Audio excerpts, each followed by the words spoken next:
For the second time in 2 weeks, an election is underway in West Mobile. Folks are headed to the polls to decide who the new Mobile City Council District 6 representative will be. The seat has been vacant since Scott Jones suddenly resigned back in April. NBC 15's Darwin Singleton joins us live from the Connie Hudson Senior Center on Hillcrest Road. Darwin? Well, I just went in and talked to the folks running the polls here, and they told me there's about 6,800 plus people in District 6 who are registered to vote. So far, we've had just more than 1,000 people come out to the polls here to vote. So that gives you an idea who's going to make the decision on who's going to represent District 6. It's going to be, right now, it looks like about, well, 1/6 of the people who are registered to vote out here.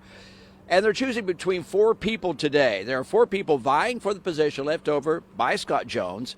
Kyle Callahan is a retired state and military law enforcement officer.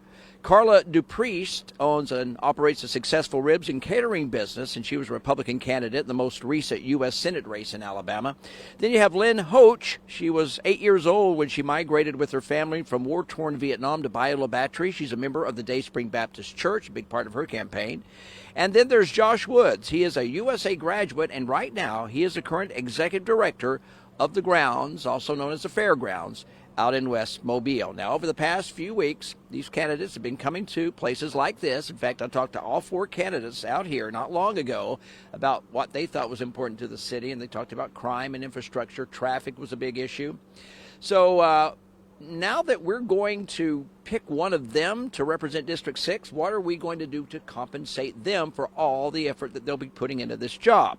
Let's take a look at city council pay. This is something we thought might be important to you. Each council member gets $2,050 per month as a salary. $300 for each meeting, whether it's a regular meeting or a special meeting. They get $300 for attending each one of those, and $325 in expenses a month, which means if they go to all the meetings that are possible, they can earn about $42,900 a year. So that is a compensation that one of these 4 people will be receiving unless we have a runoff for the top 2 candidates. And we won't know that until later on this evening, which, by the way, the polls close at 7, so there's still time to get down here and the other locations and to register to vote or actually make your vote. We're live in West Mobile. Darwin Singleton, NBC 15 News.